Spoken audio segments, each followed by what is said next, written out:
You're live. Yeah, How are you? I'm good. How are you? Okay. Today's John Waters' birthday. John, happy birthday. Happy birthday, girl. He's 77 today. Happy birthday, Mary. He's an icon. Oh, yeah. Yeah. He was the topic for our poll. Mm-hmm. And the 5 films you chose were A Dirty Shame, Pecker, Cecil B. Demented, Female Trouble, and Serial Mom. Mm-hmm. And Serial Mom won by a significant margin. What did you vote for? I voted for Pecker because I hadn't seen it at the time of this poll. I would have voted for Pecker. Mm-hmm. I also hadn't seen it. I've also never seen Cecil B. Demented. Neither have I. Which I need to catch up on. But yeah, I'm not mad Serial Mom won because that's actually my favorite. Technically, it's my favorite John Waters movie, but I could watch almost any of his films on repeat, with the exception of Desperate Living. Which one is that? That's where they're living in the garbage dump, and Divine is not in it. Edith Massey is funny in that, though. They're living in the garbage dump. Basically.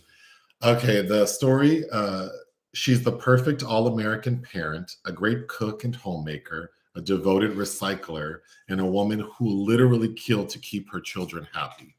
So that woman is Kathleen Turner. Is it to keep her children happy? That description. That seems to set her off, though. It does at first, but I think it's more. What year is this movie? 1994. 94. That was a good year. It was a good year.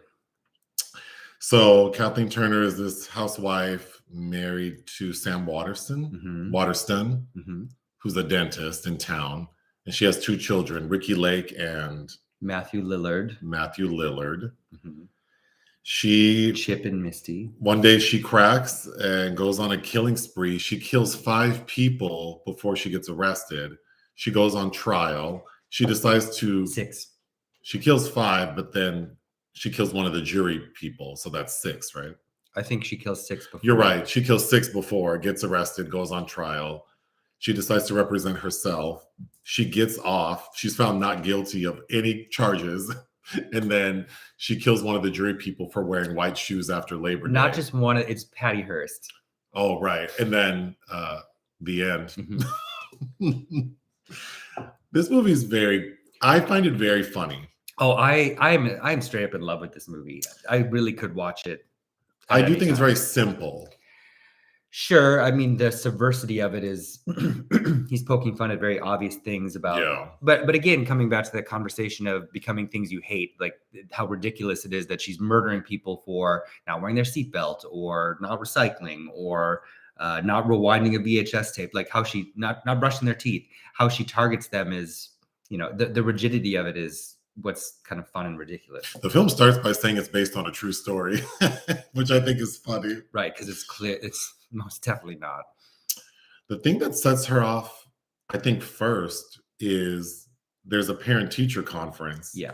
And Chip, Matthew Lillard's character, his math teacher, is saying like he's a really smart kid, blah, blah, blah, but he's obsessed with horror films and like basically telling Kathleen, like, you're doing something wrong for your kid to be this demented. And he needs therapy. And she's like, not on today. And she runs him over.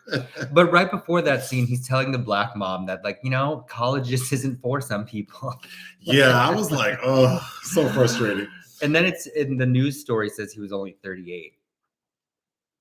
He did look older than his stated age. Mm-hmm. So then there is a witness to the killing, this student at school. And then we see the student on the news. Kathleen Turner, I think, so you were telling me that Susan Sarandon was originally wanted for this role, which I could see. But Kathleen Turner's funny because she doesn't come across as this soft motherly type. No, not at all. But she's like perfect.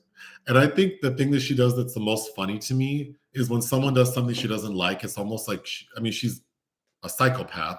So she gets distracted and makes faces and little comments because like she just can't help herself. So the first time we see it is the opening when she's making breakfast for her family and there's a fly. But when the witness to her first killing is on the news And Kathleen is just like, oh, look at her hair. Like, she's so annoyed.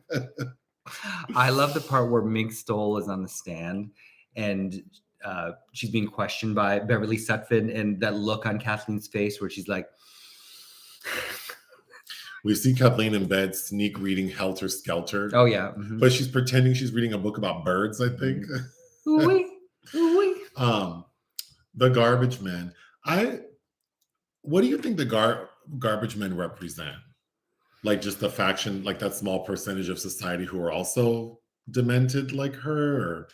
Because immediately they're on board with her. Like she brings them alcohol, and the three of them are bitching about the neighbor who doesn't recycle, and they're the ones who say someone should kill her. Give her a smile, a happy face. I think that they represent somewhat of the natural order that she believes in, because they also have the same values as her. Yeah, and they come to her defense at her trial. I.e. recycling. Yeah. A funny scene. Sam Waterston, does he play the same character in every movie? Like a really sweet, affable guy? No. I like him. I like him too, but he's not always affable. Can you think of a movie where he's like a villain? I'd have to think. Anyway, the scene where he and Kathleen are having sex, he's telling her to be quiet, and she's moaning out of control. And the kids are like so disturbed. They're like right down the hall too. There's no space.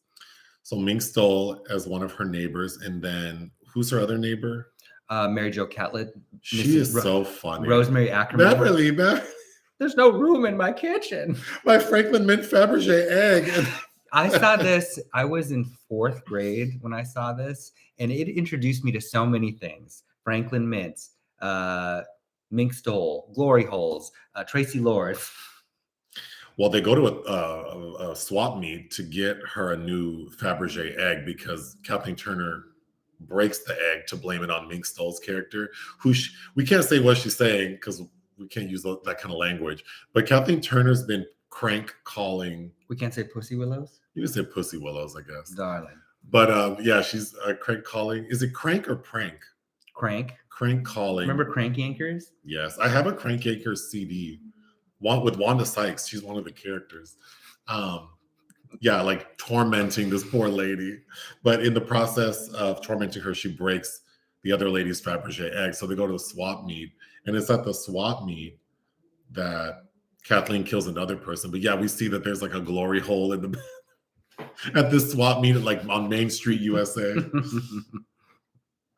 Tracy Lords is in the movie. So Ricki Lake's character is like boy crazy. Just any moderately attractive man, she's all about them. And she's dating this guy who's treating her like shit. And he gets killed. And when Tracy Lord sees him on the stretcher, she is acting a plumb fool. But then the minute she sees the more handsome cop, she like switches up and starts flirting with him. I thought that was a really good role for her. Detective Pike. And we see that Kathleen has like a serial killer scrapbook. And then she has tapes from like Ted Bundy. That was my phone. Ted Bundy. As John Waters. It's lonely here on death row. Yeah, John Waters is doing the voice of Ted Bundy. And Richard Speck has sent her he's modeling for her. When the detectives go to talk to Mink Stoll and they want her to say like, what was this caller telling you? And she's like, I can't use that language. It's too sensitive. And they're like, would it help if we get you a female police officer? And then the female police officer they bring is of course like this like really butch lady. Like she's more masculine than these cops. Just say it. I thought that, and then she's like, just say it. That's really funny. Oh God, when the news is saying like the police have a suspect and it's Beverly R. Sutphin. And they give her address. And she laughs. That's the best reaction. That deep throaty laugh. Oh, Kathleen Turner is just a gift. Oh yeah.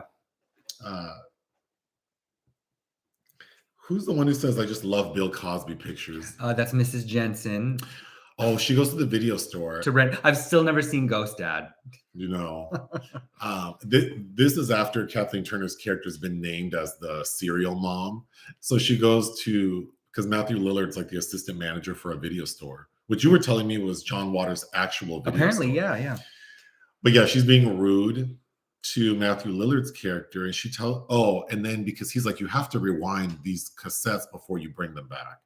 And she's basically like, screw you. Well, I don't feel like it. So Kathleen Turner's like, oh, I see my next victim here. I love the video store scenes. And there's always something, I've seen this movie many times. And it's the first time I noticed there's a poster for a film called Scorchy starring Connie Stevens. Did you write down the tagline for that movie? I didn't. I'll pull it up though. You should pull it up. But so Kathleen makes her way to that lady's house, and I thought the best part of it was the dog licking her feet. Oh, yeah. My dad liked that part a lot, too.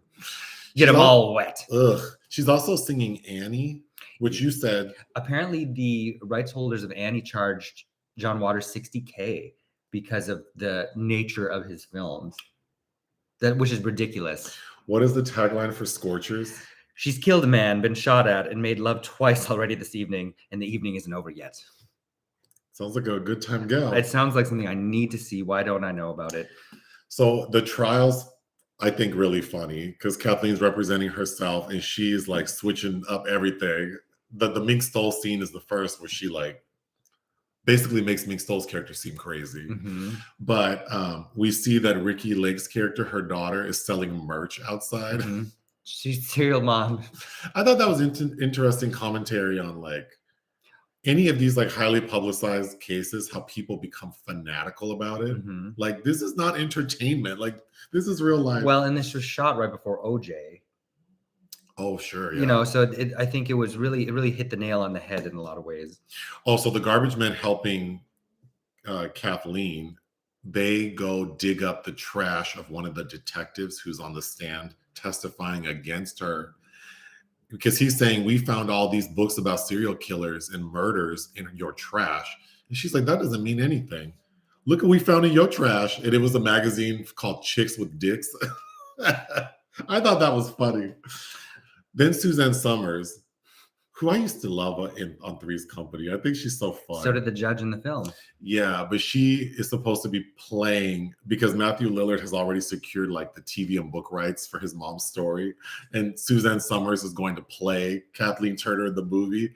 So she shows up to court looking fabulous in her mink coat and her Beverly Hills t-shirt. I thought that was nice. And then but causes a furor in the court when everybody's distracted. All the jurors are trying to wave at her. And then the one guy who's in the glory hole at the swap meet, he's on trial. Mr. Pickles. And she distracts him by like doing a Sharon Stone and like opening up her legs. Mm-hmm. But it's not sexy at all. She's just like this. But that's all he needed. That's all he needed. She read into his perversity. Yeah. And then Kathleen is so distracted by that lady's Patty Hearst white shoes. That still confuses me to this day. I was so confused as a kid. Like, isn't it always after Labor Day? It's always after Labor Day. Or it's always before. Right. So when does the clock reset? At the beginning of the year? And then it's before Labor Day again? Well, when I think about white shoes, what RuPaul says, like, only a prostitute wears white shoes. No, fashion has changed. I mean, white pumps are for prostitutes. I mean, there's always a time and a place. I feel like we should go over the 7 kills. So number 1, Kathleen runs over Mr. Stubbins, her kid's math teacher. Then she stabs Ricky's like douchey boyfriend at the urinal, Carl, and gets his liver. She yanks his liver out because she pokes him with a fire poker. I love the man that walks into the bathroom with a shish kebab. And he's like, no! He just... But he didn't drop that shish kebab. But what were you going to do with that? Yeah, why are you eating in the bathroom? That's nasty. Are you going to sit on the toilet? Because... then some of her neighbors, Ralph and Betty, I think. Yes, and there's a couple Straight Jacket references. Of course, they're watching it in the movie with Joan Crawford. Straight Jacket. But also that couple is heavily modeled after the parents of the rich asshole in Straight Jacket. That like the old guy drinking milk, and I think he says a comment like, "I'm still eating." Well, they're assholes because like Sam Waterston is the town dentist, and Ralph gets a toothache. So he is insisting that Sam see him on that day.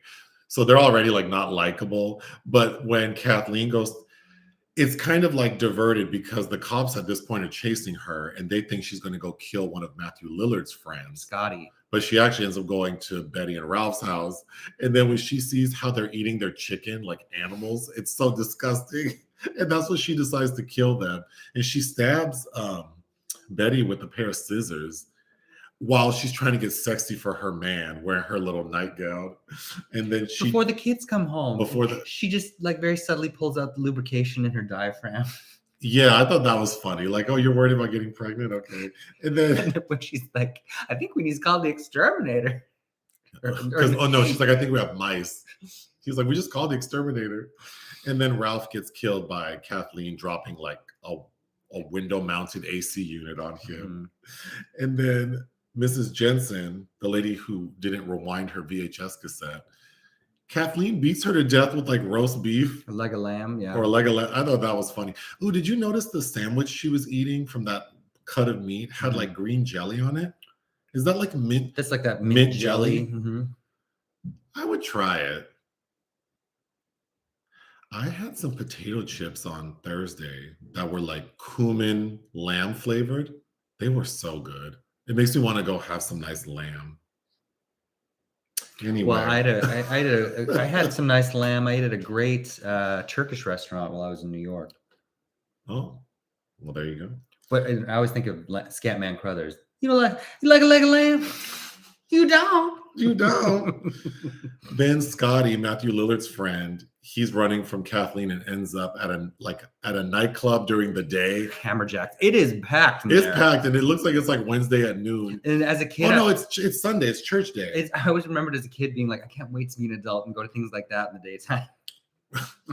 But anyway, there's a band playing called Camel Lips, and then they all have like prosthetic camel toes. They're vulvas. That's the real band L7.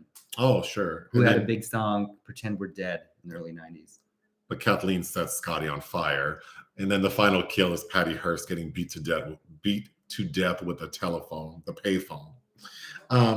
Yeah, I think this movie's excellent, if not a little superficial, but a lot of fun. Kathleen Turner is so fun. I think that the opening scene with the killing of the fly is kind of the metaphor for the film, that to avoid contamination of your space, you wreak a greater havoc. Sure. Yeah. I would give this movie 4 out of 5. There's nothing wrong with this movie to me. I love this movie. I don't think there's anything wrong with it. It's just a little superficial. But it would be you could put it on any time and it would catch my attention.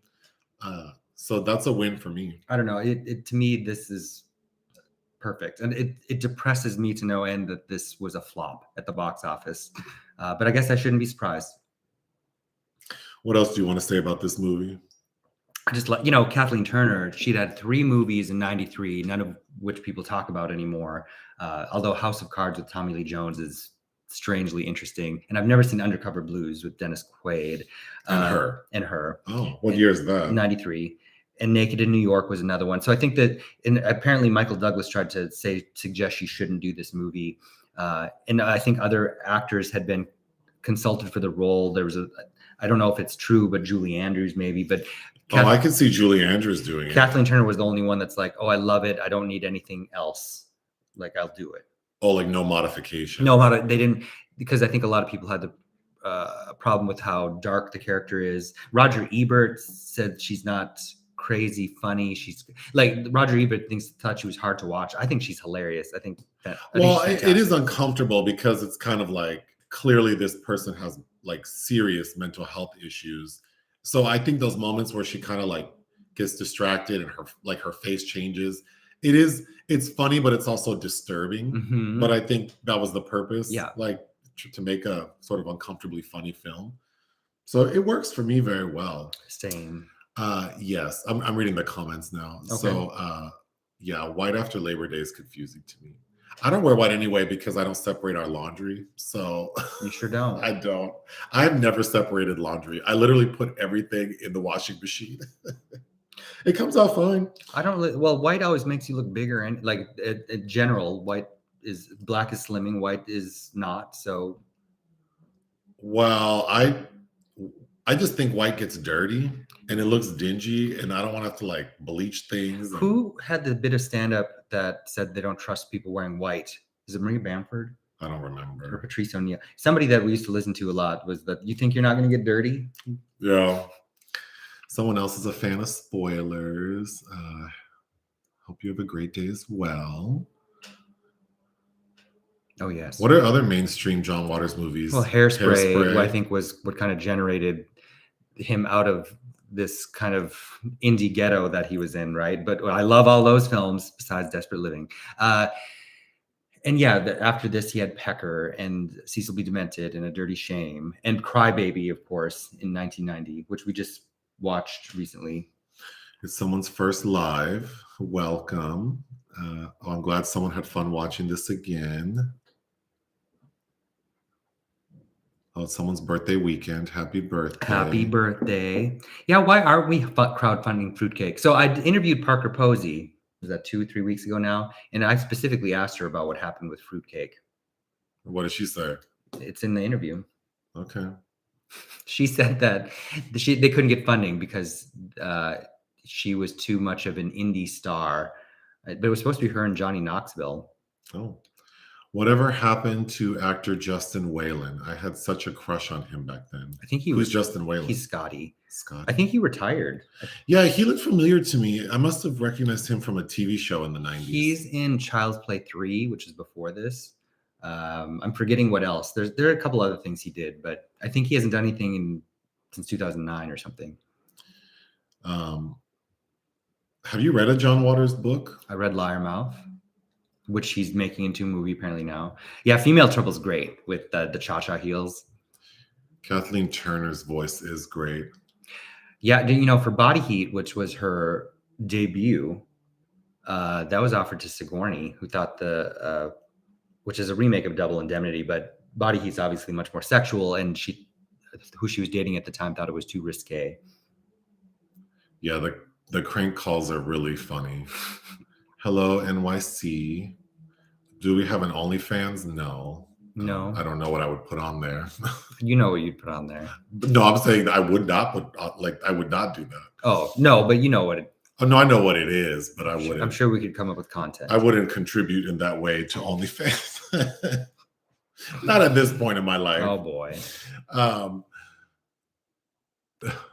got a call because in Hebrew school they talked about murder in the Bible, and my daughter raised her hand and talked about Michael Myers. She didn't even see the movie, just an advertisement.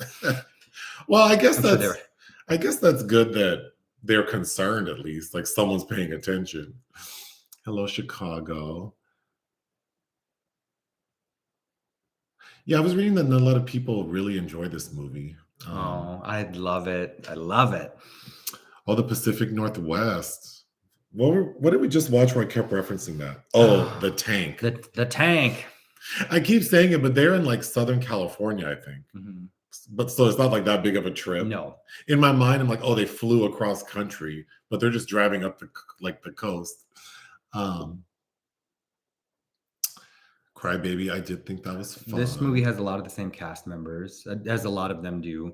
And the old lady outside the courthouse that is saying, I got a few people I'd like to kill myself. That's one of Warhol's tribes, Bridget Berlin. Oh. And if you don't know anything about her, she's a really odd, interesting person as well. I know Joseph felt represented by her being annoyed at people's bad hair. Mm-hmm. I'm not that bad. John said his mom used to make snide comments like that when watching the news. Look at her hair.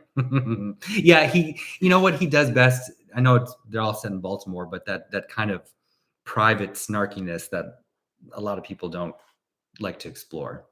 Yeah, Crybaby, I didn't know that was a John Waters film until you put it on. Yeah, no, I hadn't seen in years, probably 20, 25 years. Oh, someone's positing the garbage men represent cleanliness and order. Yeah, like the natural order of they're there to do this specific thing, and she appreciates that, doesn't she? Apparently last year, John Waters hosted a fancy, expensive dinner at a garbage dump. Now that I would go to. Glory hole. Well, we don't know that it was a glory hole. Maybe it was a peep hole, but I think there was a hole in the toilet stall, so whatever you think that is. It was also at standing height. John Waters has a great Christmas album. Which, you know what? I've not listened to. There's an SNL skit where a character says their job is to patch up unused glory holes. Unused. How do they know?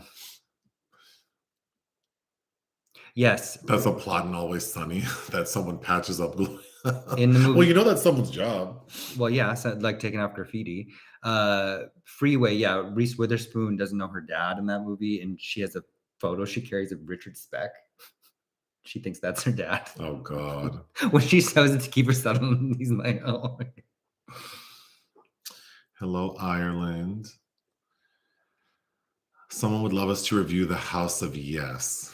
It's the only movie Tori Spelling can actually act in. I will agree with that comment, but Parker, that's the very first moment I saw Parker Posey, her entrance where she screams on the stairway. I don't know. I do like that Tori Spelling made for TV movie about like she's a cheerleader. And, Mother May I Sleep with Danger? Yeah, Mother May I Sleep with Danger. I don't think she's good in it, but that's no, fun. But it's a good movie. Mm-hmm. Oh, is Patty Hearst in more than one John Waters movie? Mm-hmm. Oh. Several, many. I just watched Pecker last night. She's in that as well. Dirty Shame.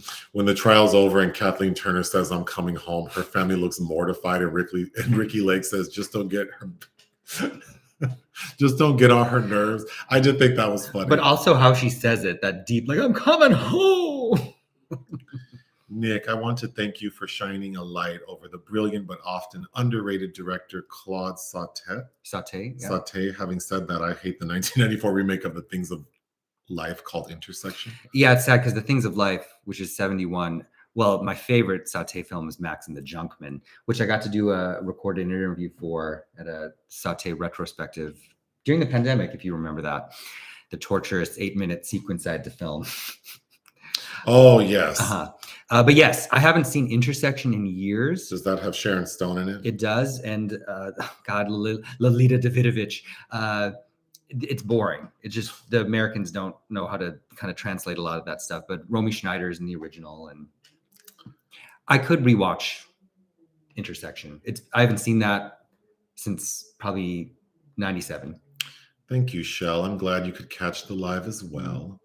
I just never wear white. Thank you, BMCK. Oh, someone just bought white pumps. There's nothing wrong with being a prostitute.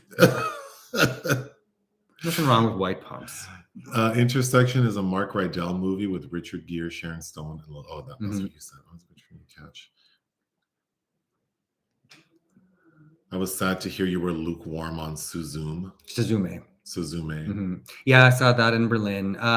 It's not bad. I think Suzume is kind of an irritating. Anytime you get these, I don't know. She's just this pristine character. I don't know. It's okay. The animation's great. Who doesn't hate the brown word? Check out Reflections of Murder to see Sam Waterston as a villain. Okay. Oh, I have not seen that. It's a TV movie remake of Diabolique. I like Diabolique. You saw the 96 remake. Oh, the 96 remake. With Sharon Stone and Isabel Johnny and Kathy Bates. Well, it's not a good movie, but it's fun. Chaz Palminteri. Yeah, the original Henri Georges Clouzot, Simone Signoret is magnifique. But the remake is trashy fun. So that probably was lamb if it had mint jelly. Probably. Yeah, sorry. Unfortunately, what? The remake's not very good. Oh, that's right. She was already mad at the old couple because they interrupted her bird watching. They sure did. And when it was also before I saw Marathon Man as a kid. So when he's like, he's worse than the dentist on Marathon Man. Why is that dentist evil? Laurence Olivier. Yeah, he uses dentistry as a torture method. Oh, wow. I lost my place. Okay. The song by L7 that they're singing in there. What are the lyrics? Like, the only way you're going to shut me up. I like that song too. Wait, someone met Kathleen Turner and they signed your Roger Rabbit? Oh. Is she in Roger Rabbit? She's Jessica Rabbit. What? You didn't know that? No. Do you know how many times I've seen that movie? Okay. And I didn't know that. Yeah, Under Color Blues is one of those movies I've seen the poster of or the VHS. I was like, I never wanted to rent it. Same with V.I. Warshawski, which he did a couple years before that. How do you like the Seagull, Woodstock, and why? Okay, I went in with kind of low expectations, and Parker Posey was because it's over now, was so good in that. I could a film version because it's a contemporization, so it's playing with a lot of race issues as well. And I've seen many versions of the Seagull. It was pretty good. I think Kathleen Turner has had like some serious health issues related to addiction. Maybe She had arthritis. Oh, it was arthritis, Mhm, but she was addicted to something. I think alcoholism and pills, maybe. But I haven't read her memoirs, which Nick Cage sued her over. But yeah, her appearance changed a lot. It did. She's a very beautiful lady. Mm-hmm. Oh, someone got to see this in the theater when it came out. Oh, you know, the only John Waters movie I got to see in the theater was A Dirty Shame. At the time, I was old enough to exert my own agency on my life. Oh, someone separates their laundry from warm and cold, but not by color. I don't do that either. The only thing I watch separately are the Ruggables. That's it. Mm-hmm. Shirley says, hey. Hi, Shirley. Hey. Polyester with tab hunt. Oh, Pink Flamingos, too, was kind of life-changing when you see it at a certain age. Did we ever watch a Lowdown Dirty Shame? You watched it a few weeks ago. I did, yeah. I had seen it like in the 90s. It's not bad. I wouldn't say it's good, though. Oh, Justin Whalin was in Lois and Clark. Oh, with Terry Hatcher and Dean Cain? Uh-huh. Okay. I remember watching that as a kid. Oh, yeah, Crimes of Passion. We know a couple people that I thought they were into Kathleen Turner more than I think they were. But I was like, we need to watch Crimes of Passion. Oh. Big Ethel is one of the best Waters characters and performances ever. Oh, yeah. Who's Big Ethel? I forget the actress, and she's in A Dirty Shame. That's the character where they show up, and she shows up to that house full of bears, and they're like a polar bear. Oh, I didn't realize Kathleen. She's in Goodfellas. She plays Lorraine Bracco's mom. Kathleen Turner's in Marley and Me. Oh, I hated that movie with Jennifer Aniston, David Frankel. Yes, I can tie anything to Sigourney. Have you seen the 2011 Gorefest movie Adam Chaplin? I have not.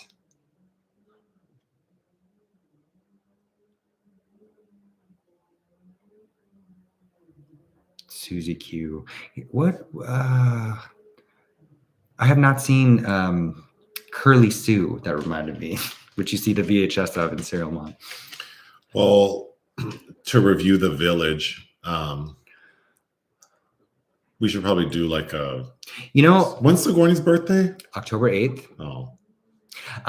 You could do a Sigourney poll. I don't know that I put The Village on there because she's not that prominent in it. But The Village is really interesting, and I don't think it's a great film, but it's got a lot of interesting commentary. And I love Lars von Trier, but for whatever reason, I'd never watched Manderley, and I watched it this week with Bryce Dallas Howard taking over the Nicole Kidman role. And I think The Village and Manderley have really interesting race issues going on with Bryce Dallas Howard at the center. And then if you think about it, the cartoonish races she would play in The Help, I think somebody could write an interesting thesis on Bryce Dallas Howard as this symbol of whiteness.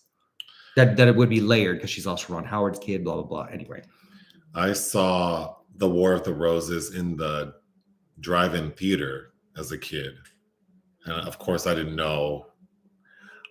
I don't remember. I remember like a couple arguing and someone dangling from a chandelier.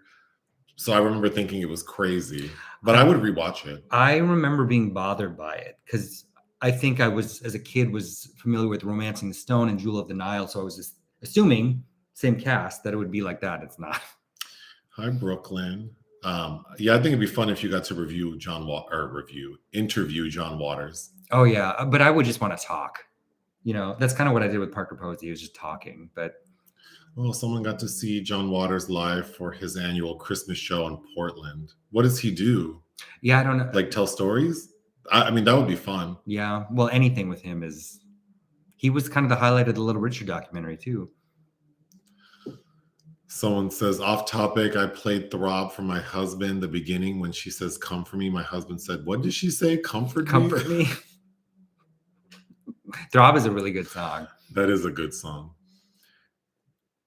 Do we think Serial Mom ends up getting arrested after killing Patty Hearst since Suzanne Summers sees it and is mortified? I think so, because they suggest that Beverly Sutphin wouldn't participate. Well, Susan Summers doesn't see her do it though, right? She just sees the body. No, Susan, the only person that sees the body is the other juror. Oh, that's right. I mean, I would like to think she gets, well, I don't want to, she's not going to stop killing, so I'm sure eventually she gets in trouble.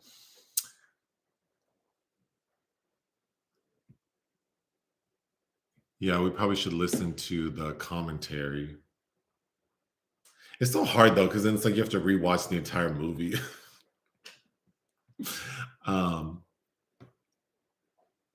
What will you be putting out this week? Well, we have a review for The Black Demon. Mm-hmm. I'm seeing Are You There, God? It's me, Margaret. And we also have the review done for Book Club chapter, the next chapter. That doesn't come out till May 12th, though. So that won't be coming out next week. No. But also Big George Foreman. Okay. Guardians of the Galaxy 3 I'm seeing this week. And I'm trying to get you to see the Christian Mungiu film RMN, which was my favorite film at Cannes last year. That comes out next week, as does Clock, which sounds really interesting to me. My episode of BGM, Bad Gay Movies, Bitchy Gay Men, comes out on Monday. And then we're recording our episode of the DSM podcast, Diagnosing Sitcoms and Movies podcast, tomorrow. So I'm nervous for that. It'll be fun. Passion of the Christ. Oh, God. I saw that in Miami. I was in Miami. What year was that? Like 2004. So I was in Miami in 2004.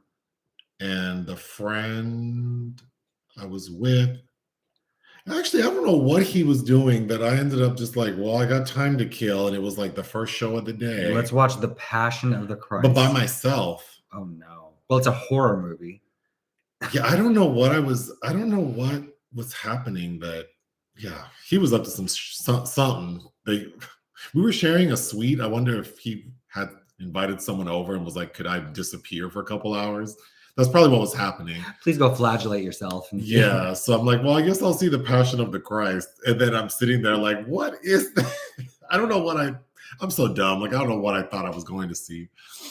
Death of a Cheerleader. Have I seen that? Yes, we watched it years ago, but that's a favorite. Kathleen Moriarty, I always love. Oh, and of course, Natasha, but Jamie Babbitt.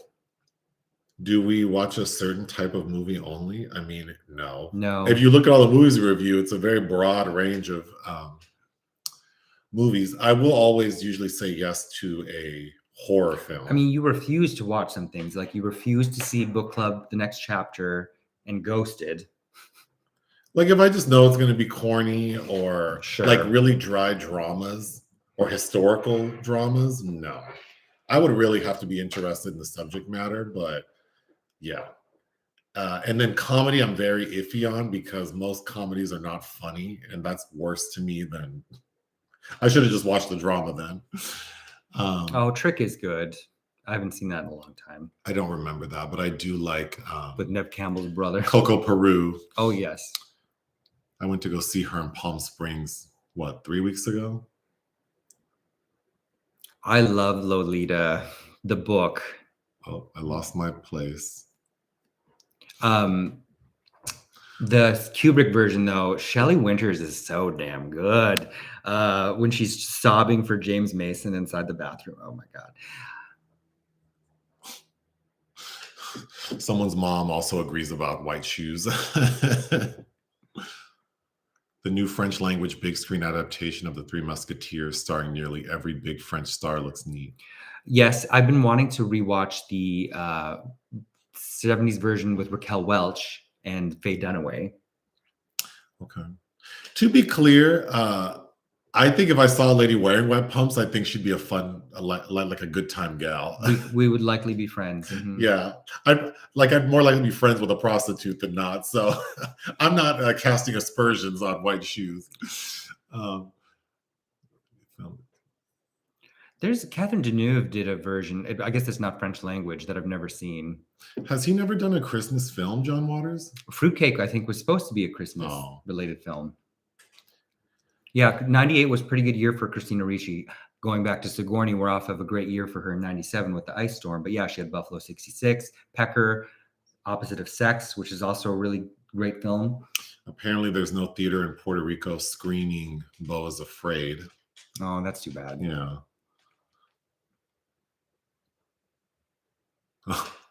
I took my mom to see Hairspray in a theater, which wasn't something I ever thought would happen. Well, it's probably the benefit of having like bigger name stars in it, that it was more palatable. Well, it also isn't to mainstream audiences. Really that dirty. It's not sleazy. But yeah, you had Sonny Bono and Debbie Harry and all of them. And I think that was probably the first John Waters movie I watched like on TNT with my mother. And that was kind of the gateway to allowing me to watch Serial Mom for some reason.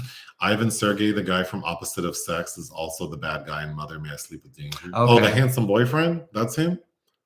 Opposite of Sex. Lisa Kudrow, so good in that. Gig Waters? Who's that? Or John Waters fans.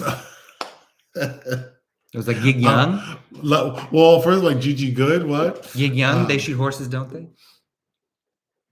Crimes of Passion is leaving the Criterion Channel this month. You know, I think it was Arrow Video has a very nice remaster. They put out a couple years ago. Have you seen Haneke's Cachet? Oh, of course. That was in college when as an undergrad. I think that was one of the first films I reviewed for the college paper. Oh. Yeah, I did see that Barry Humphries died today. Oh, yeah. Yeah. Well, the cat's food. It's quiet. Oh, yeah. Julianne Sands is sad. Yeah, because his kid said like they've just come to terms with the fact that he won't be found. Because, you know, another movie I could watch, I don't think it's good, but Boxing Helena. Oh. The same people who didn't like War of the Roses would have probably walked out of Bitter Moon. Oh God, Polanski. Bitter Moon is funny, actually. I was unprepared for how goofy that movie is. I could rewatch. And is it Kristen Scott Thomas scrambling to? There's some very bizarre lesbian things going on. I could rewatch that too. I would love to hear your opinion on The Devils by Ken Russell. Devils is in my top 10 films of all time. I think I wrote a review on it when a new screening played at Beyond Fest. God, that was probably damn near a decade ago. But I made you watch that. Vanessa Redgrave, Derek Jarman did the production design to make it look like a public urinal. Oliver Reed. Yeah. And I've read the book that Huxley wrote, The Devils of Loudun, which is obviously not the same by any amount of comparison, but also a very interesting read. Oh, John Waters tells stories and throws poppers into the crowd. We need to go to that show. Oh, polyester. Is Jonathan Major's career over? I was watching someone who was saying they work in PR make a TikTok video basically saying like, for John Waters' team to leave him, it must be really bad because he's on the rise, right? And they're set to make a lot of money off of him. So the fact that they're like... Yeah, but what about the texts that were apparently released from the woman that was saying that she... Yeah, but apparently more people are coming out. And her point was, you know, things haven't come out yet to the public, but it's like if his inside team, who stands to make a lot of money and probably are privy to these things, were like, we're done. That's not a good sign. So I don't know. It's just so frustrating to see this happen to another major Black star on the rise. Like, I was at the press screening. I was at the book club. There was one Black woman there, and all these people, these white ladies, were asking her about it, and there was a pause in the room waiting for her to respond. I mean, if he is a creep, it's like, you know, kind of why people shouldn't act that way. Because, you know, to be a decent human, but also it affects your money. So it does. I feel like people don't think like... They don't, but, you know, the court of public opinion is so fickle. And I don't know. I'm not really for cancel culture, and let's hear the facts first before we cast judgment in stone. I don't know. Sure. Yes, if those kind of behaviors should not be tolerated, but we don't know the whole story, and I don't know, to already suggest that his career is over. I don't know. That shit just bums me out. Well, it's hard to recover. It's easier to recover from saying inappropriate things. Just historically, people seem to be able to move past that. And Mel Gibson. And doing crazy things like, stealing and drugs, people are also able to get over that. But I think when it comes to like abuse, that's just because then you're always going to be that, and no one can see it for you in any regard. Like you can't say or do shit because you're like an abuser, right? Yeah. Or a creep. So, I mean, that if he is that, it's unfortunate, but I can see why people wouldn't want to fool with him anymore. Sure, but Johnny Depp's opening can, so I don't know. Although he wasn't convicted of anything. So again, cancel culture. I don't know. We're not there. We're not living with these people. I just think to have such strong opinions about it, if he's a creep and that is all that is brought to light, then that is what it is. Yeah.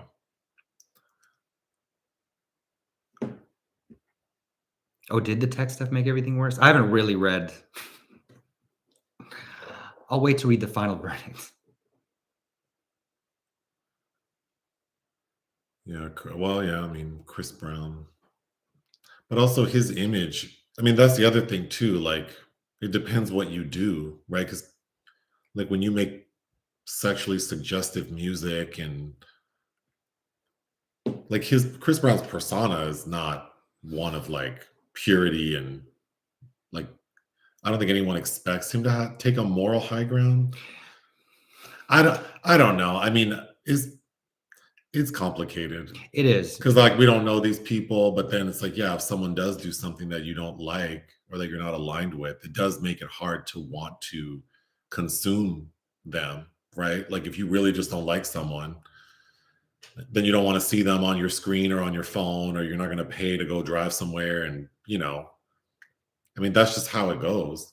You have a bad experience at a restaurant, you don't want to eat there again. That's true. So what in Beau is Afraid, what does he say? Like, if you drink from a well and get poisoned, are you going to go back to that same well for nourishment? But this is the thing, like people want to be famous, but then they also, I mean, I feel like you would have a hard time if you become famous because you think you can do whatever you want to do. And it's like, well, you can, but then if people don't like it, that affects your career, which is allowing you to do whatever you want to do. So it's kind of like this very self-centered approach I think a lot of artists have. Like you're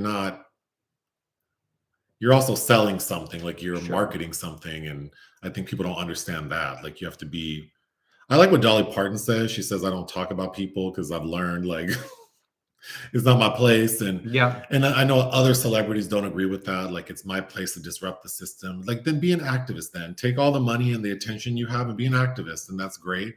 But also if you want to be an entertainer and continue to do what you love, you probably should just stay neutral and shut the hell up. I think that's how I would be. I mean, at this point, it would be pointless. I'd have to delete every video off YouTube and every podcast because someone would find something I said that's offensive or crazy. But yeah, I think it's just unfortunate. It is unfortunate. Because it's like it's also their job. And just like I have a job and my personal life shouldn't affect my job. But then I'm not getting paid. My employer doesn't pay me because people recognize me and they want to buy the product I work for because I'm associated with it. So it's like, so then that's where the difference is. Like these actors and entertainers, money's being made off of them as a persona. Sure. So yeah, I mean, it's unfortunate when your job, like the way you make money, is intertwined with like how you have to live as a human. Mm-hmm. And most of us can't relate to that. So I agree that it's maybe in that it's who you're allowing yourself to be beholden to. I don't know. And I always say, like, a lot of people are here doing some dirty, crazy things, and we just don't know about it. And I don't know what this person's done. I have not kept up with it, but I'm sure your barista at Starbucks or the person who, picks your kid up from school, or everyone has a story, and it's like, are you going to cancel everyone, or it's only the people you find out about? And why do you even care? You don't hold anyone. Your uncle molested you, but like you still talk to his ass. But like we make excuses for everybody, and it's like, well, there are people in your own life who you actually have direct contact with, who you don't hold to the same standard as some stranger who. So I think that's weird, but I could be done with that. Yes, he's in Jonathan Majors is in his Lydia Tarr era. Oh. This quote is from Serial Mom. I'm a divorced woman, please help me. Which apparently you told me somebody commented in some video I wore this in. Someone was very offended by that shirt, like that you're making fun of divorced women, or kind. I mean, a certain type of divorced woman. Oh, I'm about to finish Love is Blind season 4. I didn't watch seasons 2 or 3. We watched season 1 together. Well, we were all trapped in the house. We were trapped in the house, and it was compelling. It's garbage, but it was compelling. And then I didn't bother to watch the other 2. But then a coworker asked me to watch it, season 4, so we could talk about it when we see each other next week. And I got roped in. And yeah. Yeah, it is a toxic vortex of behaviors. But I mean, there are more toxic things, but you get, I've been roped in vicariously, but.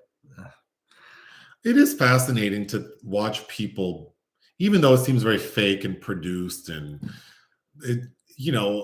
there's some reality to it. And I am very impressed by how these people are talking about relationships, because they seem to have really thought about it. And I think,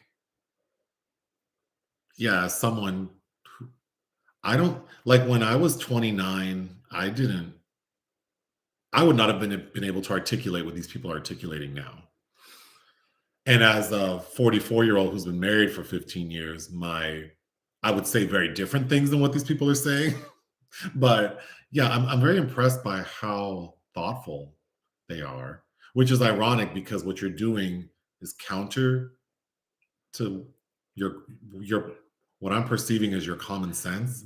Your philosophy, counter to your philosophy about love is what you're doing. I'm known for saying that I think if you took 2 couples, one who have been together for a month and they just have like this intense bond and they really feel connected, or you take a couple that's been dating for 5 years and like playing house, and they both say like, well, like if the 1-month couple were like, we want to get married, and they're so excited about it, and then the 5-year couple's like, well, I guess we're just going to get married, I would probably bet on the 1-month couple, because to me it just seems like, what are you waiting for?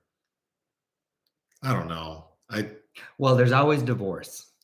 I'm not a relationship expert. But I do think like when people are excited to do something, like why not? Why not? The likelihood that it ends is high anyway, so why not bet on something that has a lot of momentum to it, instead of people who are just together and then 1 year turns into 5, and then it's like, well, maybe we should do this. Like, okay. So I find it fascinating. But it is, but yeah. We'll see. I'm on the final episode before the reunion. So the only couple I've only seen one couple get married, and they both said I do. So I'm very excited about the other 3. But I'm hungry. We need to eat. Do you have a thought for next week's topic? No. Oh, no, you won't even be here. Yeah, I'll be here. Oh, you will? Oh, so we can do one. I don't leave till like the 13th or 14th.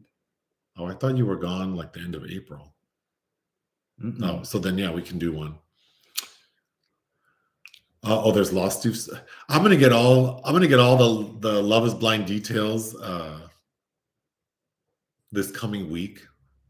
I'm sure I'll talk about it on next week's podcast. Mm-hmm. But anyway. Oh, there's lawsuit stuff around Love is Blind? Oh, yeah. See, it's just there. Well, the other thing is, I did read that people don't like Vanessa Lachey's comments about babies and stuff, which I don't know what she said, but I would also agree. I don't like when people like that. That shouldn't be your first question, especially to a woman. Like, when are you having babies? But I find her annoying anyway. If I was a woman. Video podcasts are hard because they take a lot of time. They also, If it's a Zoom call, that's very easy to upload. But like if it's just the audio from our normal podcast, I mean, that last one took me like, it was like a 4-hour process. But the other thing too is it takes away from the streams from the podcast. Oh, It's not completely cannibalizing it. Like overall, there is more engagement. So there is some value to it. It's just, it takes a lot of time. I will continue to upload podcasts to YouTube when we record them on Zoom. Maybe if it's a podcast episode I think is really good, then I'll do it. oh, okay. I mean, I enjoy them all, but sometimes they're extra funny to me, which I think will be a good opportunity for people on YouTube to listen and then want to subscribe to it. But yeah, it's a lot of work. I need an assistant. But anyway, do you have anything else you'd like to say? No, unless you want to ask for suggestions for next week's poll, you can do that. Oh, why don't people comment in this video in the comments section after we end it what a good topic for next week could be? Because usually I just go by like a celebrity birthday. But anyway, is that all you have? Yeah. Okay, ta-ta for Bye. now.